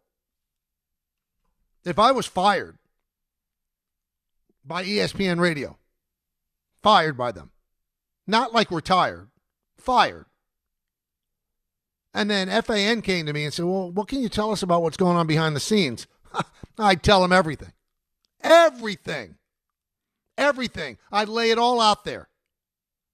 Now, if I retired, I wouldn't do that because I owe it to ESPN, who's done right by me, to do the right thing. But once you get fired, that's the ultimate kick to the curb, or kick to the cubes, if you please. You have every right to try to hurt them. Now, the one fly in the ointment is the $30 million. But I'm sure, because we've seen in the past, James Dolan can be quite litigious. If he violated any kind of terms of that contract, then Jim Dolan will not pay him the $30 million. And then he made a mistake.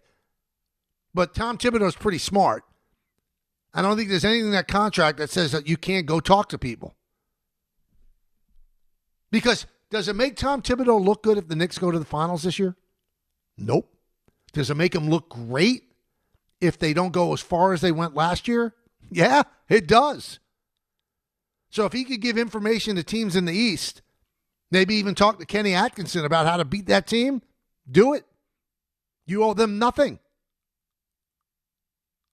You gave them 5 good years, made the playoffs in 4 of them, took them further than they've been taken in 25 years, and then you got fired. And you're not supposed to be bitter?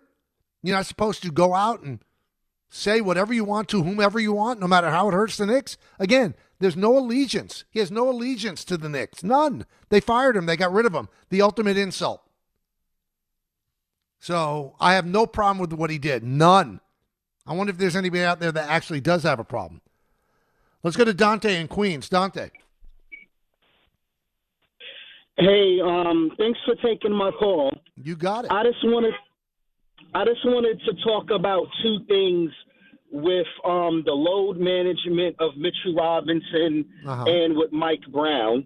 Okay. Now, I get that the bench is supposed to be deeper and the starters don't have to play as much minutes, but like you said earlier in the show, he's healthy. It makes 0 sense to load manage him. And another thing that I'm worried with at Mike Brown, and I'm not trying to just project negativity, I hope it's not a situation where you want him to be the polar opposite Tibbs, to where, like, okay, you got this load management nonsense with everybody, so if a guy gets a paper cut, oh, he's out 3 games. And, you know, it's like you can't – injuries are going to happen. You can't handle grown men with kids' gloves. But I think the interesting thing, Dante, is I think that these said grown men They want to be treated that way. They don't like playing every day, a lot of players. They don't. I think load management is unbelievable for them. So they sign up to play for 82 games, and if they miss 17 of them, well, they're still eligible for all the awards, and that means that they got paid for 17 games that they didn't play. Now, I never, ever would begrudge a player missing games because of an injury, but to miss games because you might be tired on the back end of a back-to-back, unbelievable. Now, Shams Charania was on with our very own Pat McAfee, and this is what he said. The Knicks are dealing with injuries. Robinson and Hart out. I think there's a very real chance they're missing very real time to start the year. Shams goes on to say, I'm concerned how banged up the Knicks are. Even Cat, he's been playing through a ton of pain the last few years. Isn't it ironic, don't you think, that I thought it was Tibbs who ran everybody into the ground? He never had injuries like this. No Robinson tonight, no Hart, and likely no Cat. Not great. Not great, Bob. Coming up, Mike Lupica. Stay tuned for that. Shop new fall offers at Bay Ridge Mazda. Lease a 2025 Mazda CX-30S for as low as $199 per month, or finance for 2.9% APR for 36 months, or the 2025 Mazda CX-5S for as low as $229 per month, or finance for 2.9% APR for 36 months. Plus, enjoy 1 year of complimentary Bay Ridge Plus benefits like ding and dent coverage, key replacement, windshield protection, and roadside assistance. Visit them in Brooklyn or online at BayRidgeMazda.com. Bay Ridge Mazda, where confidence comes standard. See dealer for details.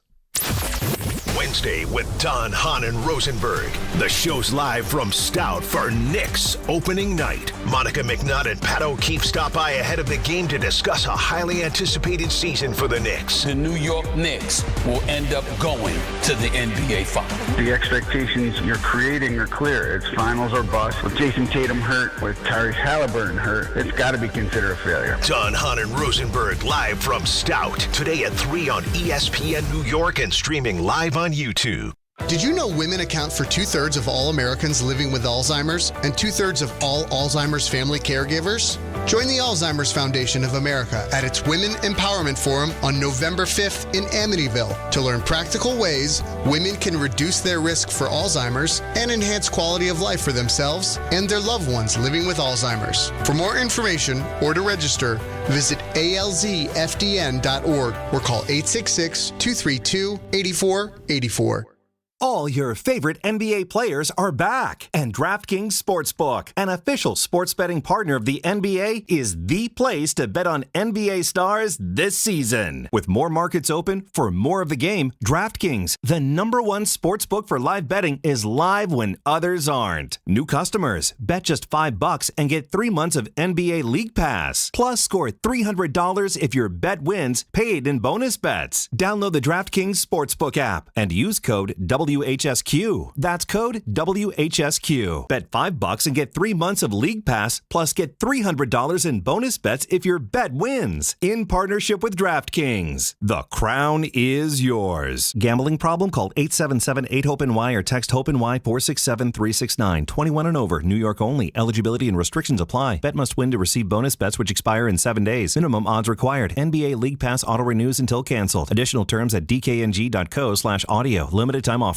Is college even worth it these days? At Empire State University, it actually is. They are SUNY's leading online university. Flexible, affordable, and built for real life. With more than 120 degree programs, you can study what matters most to you. And students agree, they're ranked #1 in student satisfaction among SUNY schools. Whether you are finishing what you started or starting fresh, your goals are within reach. See for yourself. Visit SUNYEmpire.edu before the next term begins. Right now at Bay Ridge Honda, fall into savings with unstoppable savings across their full lineup of Honda cars, trucks, SUVs, hybrids, and EVs during the Fall for Honda sales event. You can get the HR-V all-wheel drive LX for $299 a month with 0 down during the Fall for Honda sales event. Plus, receive thousands in benefits and savings with their Bay Ridge Plus Advantage plan. Upfront pricing, total peace of mind. Visit BayRidgeHonda.com. 39 months lease, 10,000 miles per year, 0 down plus tax, tag, and fees. See dealer for full details.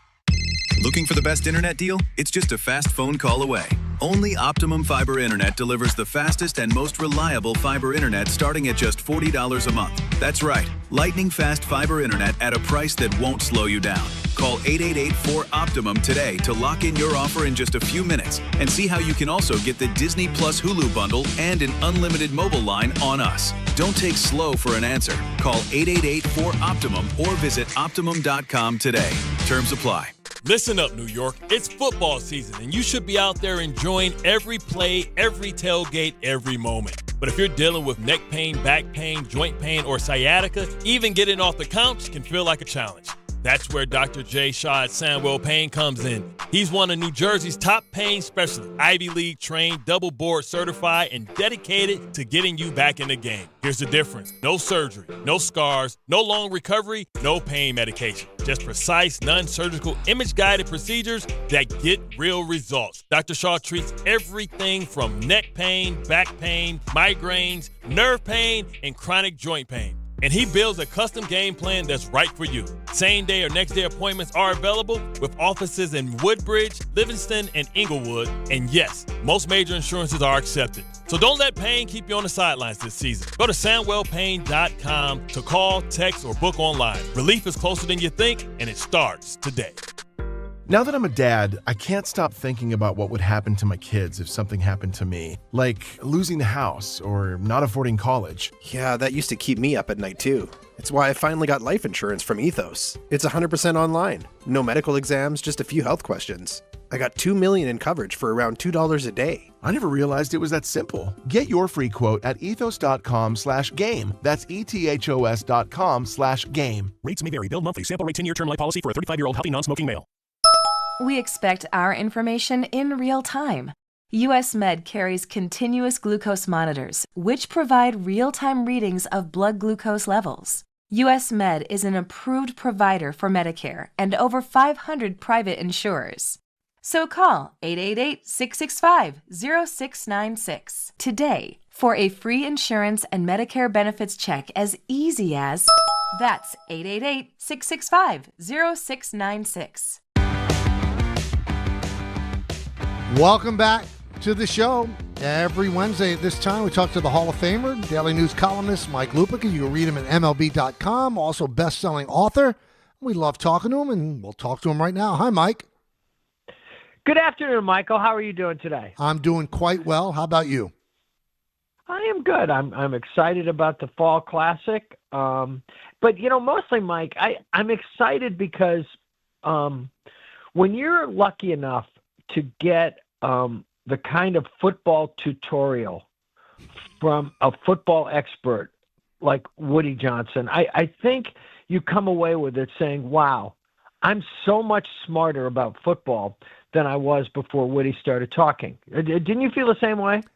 I did, and it made me wonder, too. I wonder if you think this way. He's on the team about a quarter of a century. You would think that through osmosis, he'd kind of get it, and he doesn't.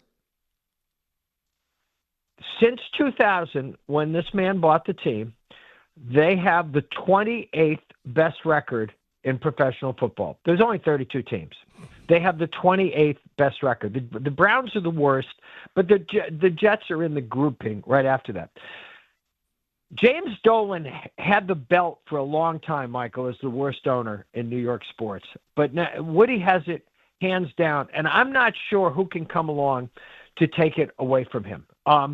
They are about to play, the Jets are, their 20th game since Woody stepped in and fired Robert Saleh, who had a 2-3 record at the time, okay? And in that time, they have won exactly one more game than that. They've won 3 games since then. And now here comes this guy. Here's my favorite thing that goes on with the Jets. You and I have talked about this. We constantly hear that Aaron Glenn was brought in to, quote, change the culture. It should be a drinking game. Somebody talks about Aaron changing the culture, everybody drink, okay? And he can't change the culture because the culture is this owner. The culture is Woody Johnson. The one the one consistent thing that we have had for 25 years is Woody Johnson. And in the immortal words of Bill Parcells, he wasn't talking about Woody at the time, but could have been. Woody Johnson doesn't know whether a football is blown up or stuffed. And now he's going to weigh in on his quarterback, Michael, who, by the way, Justin Fields must have signed himself to become a New York Jet. And now he's decided that that is the root of all evil. No, the root of all football evil for Jets fans, and they're stuck, because I've told you this many times over the years. If you have a bad owner in sports, you're screwed. And Jets, that's where Jet fans are screwed. They can rearrange the furniture. They can bring in a new general manager. They can bring in a proud old Jet like Aaron Glenn to coach the team. Nothing will change as long as Woody Johnson is the owner. It's also interesting, Mike. You know, it's kind of a parlor game now to make fun of Bill Belichick. And the day I was there, the day he resigned as the HC of the NYJ, but he must have known something. He did not want to go into battle with this guy. Right. He knew something. Yep. He. You know what he was saying that day, and this is one of the great football minds, despite what's going on in North Carolina right now. He was smart enough to say, "I don't know what I don't know about this man," and he was out of there. And Kraft swooped in, and the rest is history. And yes, have the Jets had a couple of moments? They've had a couple of moments over the last 25 years. They went to 2 AFC championship games. But nothing fundamentally will change over there as long as he is the classic rich boy owner who has no idea what he's talking about when it comes to sports. But those guys can succeed, Mike, like Dolan, if you blind squirrel, whatever, if you pick the right guy. I mean, Dolan kept picking the wrong guy, finally picks Leon Rose. So it works. I mean, isn't it amazing in 25 years he hasn't been able to pick the right guy? No, and I mean, there were times when it looked like they had it figured out. It was briefly we thought we had figured out with Mike Tannenbaum and Eric Mangini. And by the way, I think the Jets would probably be better off right now with Mike Tannenbaum as a general manager. And then we had Tannenbaum and Rex. And there was that brief moment when it was all working out. And now all Jets my buddy Pete, the Jet fan, all Jet fans can hope for now, Michael, is they have to wait long enough that Woody goes after Jordan Love when he gets a little older in Green Bay, because that has been his only consistent plan. Doesn't last long, is to get a Green Bay Packers quarterback on the back nine. But Jet fans, listen, I thought it was time for Aaron Rodgers to go too. I will raise a hand and say that. But I think Jet fans at this point are thinking, did we really end up with the right Aaron here? And you brought up a great point too. So he rips apart Justin Fields and says that he thinks Aaron Glenn's doing a good job. And as you said, Justin Fields didn't sign himself. Aaron Glenn specifically picked Justin Fields. So how's Aaron Glenn doing a great job if the guy who can't play quarterback was picked by him? Mike, wait a minute. Here's my favorite thing that this football dunce said yesterday. Well, he's turned around certain parts of it. Which parts? Wait, no, I'm sorry. Which parts has Aaron Glenn turned around? They turn the ball over. When they play defense, they can't score. They've lost all of their games. There may be a win in sight, but I don't know when it's going to happen. And they are back here in Coatesville. And we may be looking at that sort of epic fall. And I've said this to you before. I'm rooting for Aaron Glenn, okay? I was rooting for him to be the guy who came in and turned things around the way Leon Rose and Tom Thibodeau did. But there is no evidence right now that is happening. And there's a reason why Jets fans feel like they're hamsters on a wheel, Michael, because guess where they're going to be next April? Oh, wait, I'll tell you where they're going to be. They're going to be drafting another quarterback high in the draft. And even that they can't get right, because they actually got it right with Sam Darnold, and they didn't know what they had. It's an amazing story of ineptitude. Now, you mentioned Leon Rose and Thibodeau. Thibodeau's gone after taking him to Game 6. of the Eastern Conference Finals. Mike Brown comes in. Are we too high on this Knicks team? I think we need to pump the brakes a little, Michael. And the analogy that I've been using with the Knicks is Mike Brown is now Aaron Boone taking over for Joe Girardi after Joe Girardi had taken the Yankees as far as Tom Thibodeau did. Okay. But what happened the next season, despite all of the expectations? And you remember, Mike, that 2017 Yankee team, they were kind of ahead of schedule. Right. They did what they did that October, and it was a wonderful thing. I remember writing at the time, I called it the rising. The Yankees rose up again, and behind Aaron Judge, they go down to Houston up 3-2 before they scored one run that weekend and lose to the Astros. But then they backed up the next year. They didn't make it back that far the next year. And I just think this idea that because Tatum is hurt and because Halliburton is hurt, that the Knicks are somehow going to just cakewalk their way to being the best team in the Eastern Conference. I have got to see that, Mike. And listen, I wrote this the other day. I can't remember the last time we came into a Knicks season thinking, you know what, they might be the best team in town.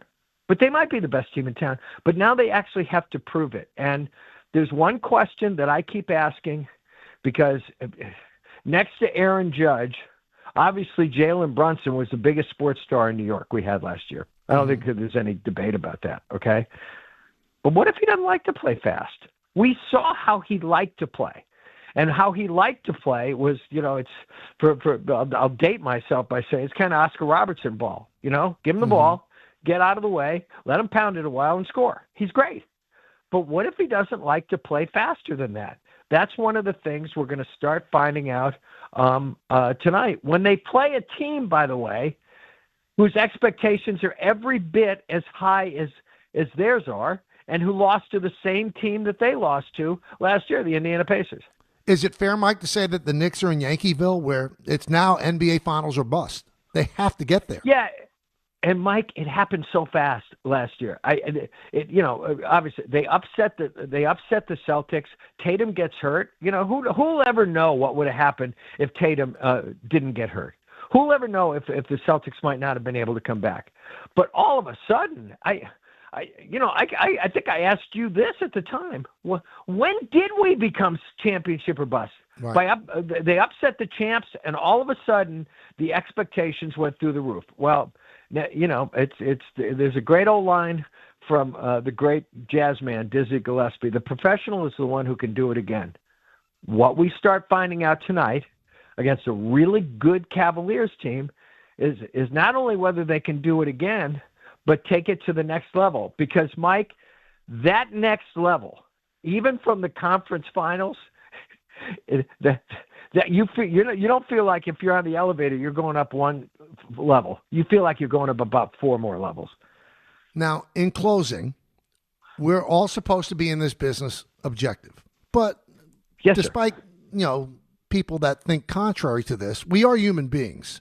And I, for one, I adore Don Mattingly. I think that you're in that camp as well. Are you happy he's in the World Series? I texted him literally, Michael, as soon as the final out was made the other night and said the following: I am so happy for you.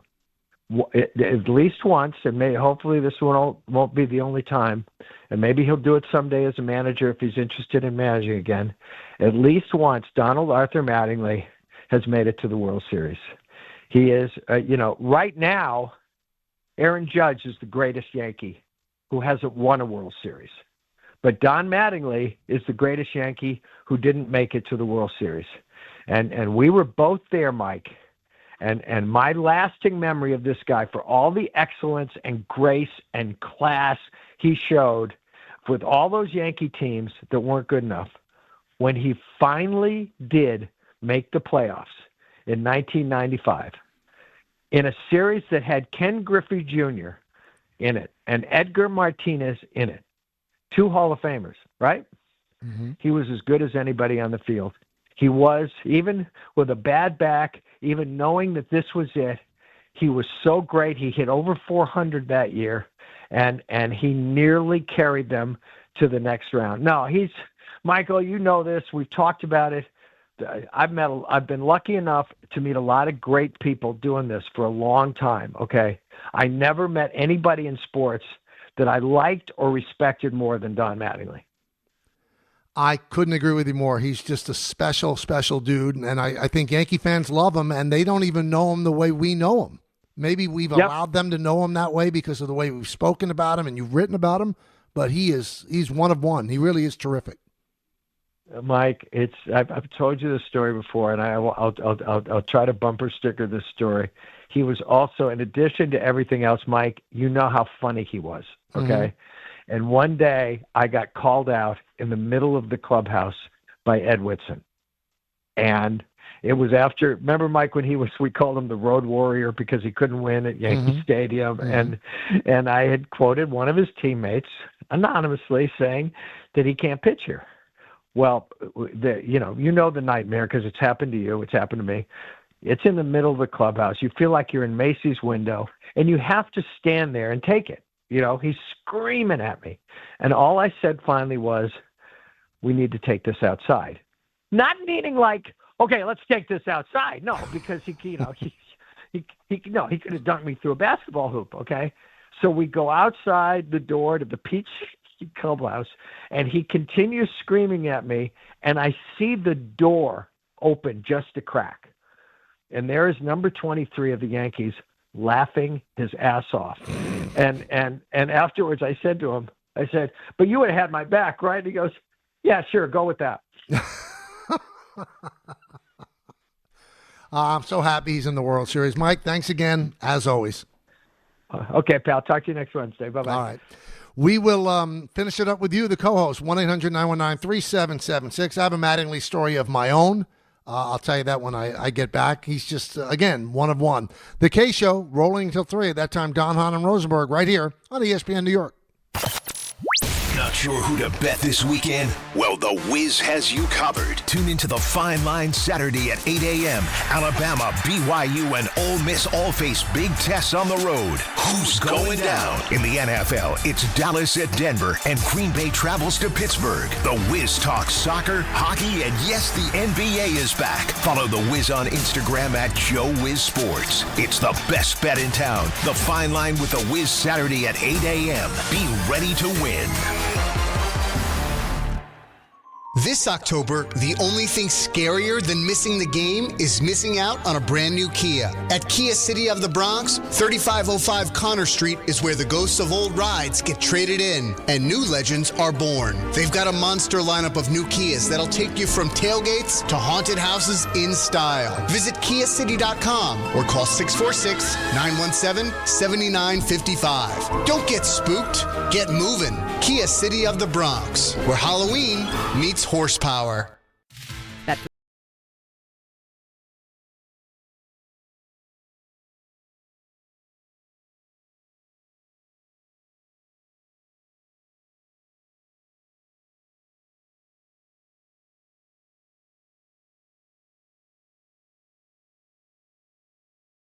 365.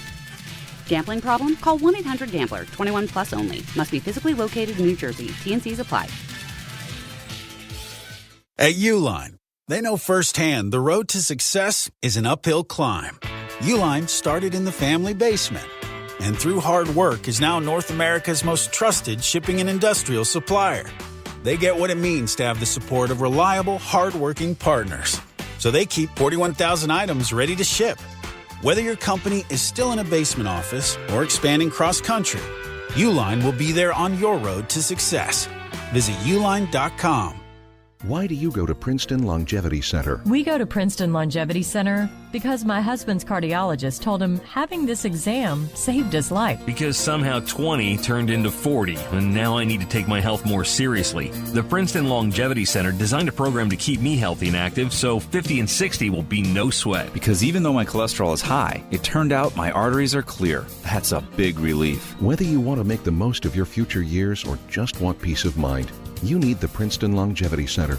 Their comprehensive preventive exam combines the latest technology with caring experts to create your personal plan for staying well. Because I shouldn't have to wait an hour for a 10-minute physical. I go to Princeton Longevity Center because I get everything done in one day and take my results home with me. Find out why you need Princeton Longevity. Call 888-8000-PLC or go to PrincetonLongevityCenter.com. Call 888-8000-PLC. That's 888-8000-PLC.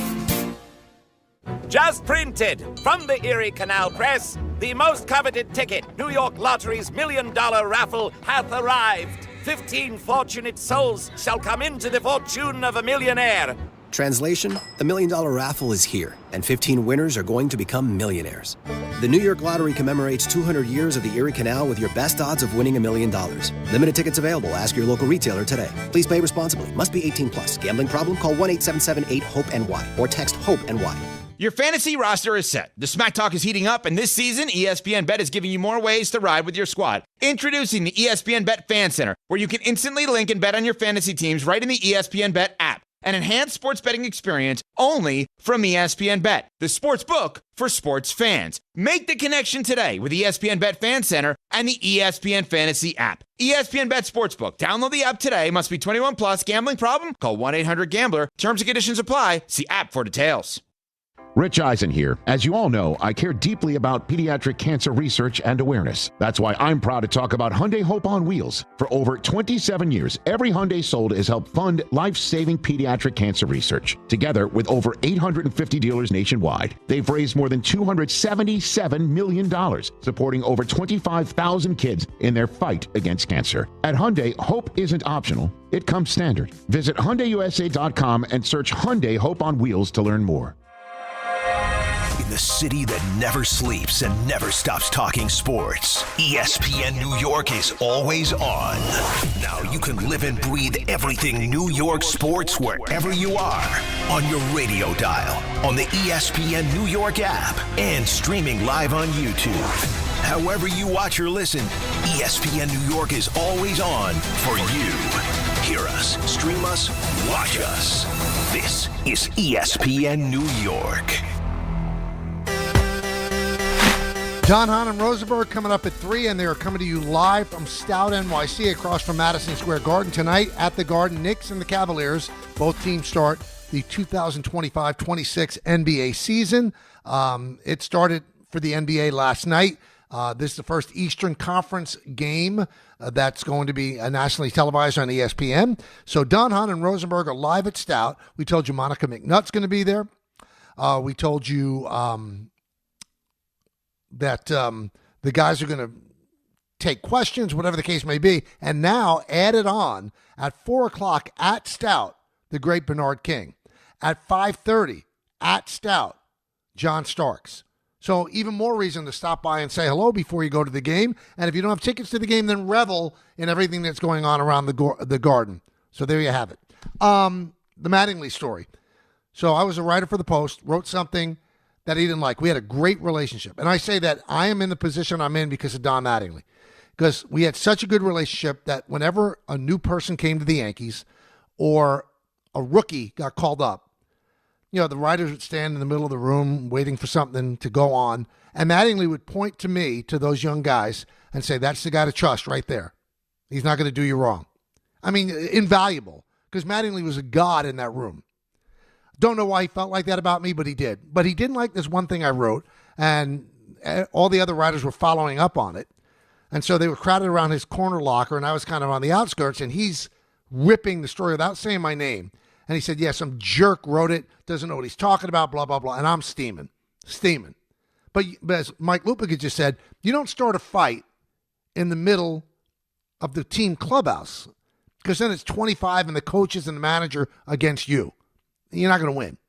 So I let it go, walked away, and game ends. I write my story, and I'm leaving the ballpark, and Mattingly's wife is there, who I had a good relationship with, and I just walked right by her, and she grabbed me by the arm. She goes, "What's wrong with you?" I said, your husband's a jackass. And she said, "What happened?" And I told her. She goes, "Oh, I'll take care of that." So the next day, I come to the ballpark, go to the locker room, and he pulls me aside.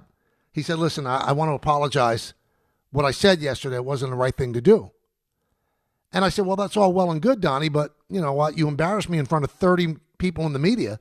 Why don't you call them all together and apologize in front of them to me? And he's seething as he looks at me. He goes, don't push it, Michael. Don't push it. And he just walked away. And that was it. And it was not something that hung over us because he apologized, but he didn't. I hate when people apologize, when they embarrass you in front of a bunch of people and they apologize to you alone. It really doesn't mean anything. But just one of the best athletes I ever covered. Top to bottom, through the bad years, the good years, the MVP years, just top flight. So I wish him good luck with the Blue Jays. I don't know how many of you saw the Brad Marchand coming back to Boston with the Panthers and the video they gave him, and he's crying. He's just weeping. He loved being in Boston so much. And I thought it was refreshing because I've seen like guys have days and like the other players mock them. Oh, I bet you're going to cry. Embarrassing them that they shouldn't cry. Well, why shouldn't you cry? I mean, what an emotional moment. I thought Marchand came off as a man's man for having the guts to stand there and cry and show that it really meant something, what the fans were doing in their ovation for him and what the Bruins organization did. If you hadn't had a chance, please check it out on social media. It's beautiful. It really is. It makes you choke up as well. Knicks and the Cavs tonight. You could hear it right here on 880 ESPN. Don, Hahn, and Rosenberg coming up right here on ESPN New York. And I'll be back again at 1. We'll talk about the Nets opener, the Knicks opener, and the fallout from the Jets and the Giants, as well as we look ahead to the weekend. In the words of Billy Joel, life is a series of hellos and goodbyes. I'm afraid it's time for goodbye again. See everybody. Have a great night. Enjoy the game. We'll talk to you tomorrow at 1. Ballybet Sportsbook. Yo, Ballybet stacked for football season. When it comes to sportsbook apps, it's undefeated. Ballybet. Check out that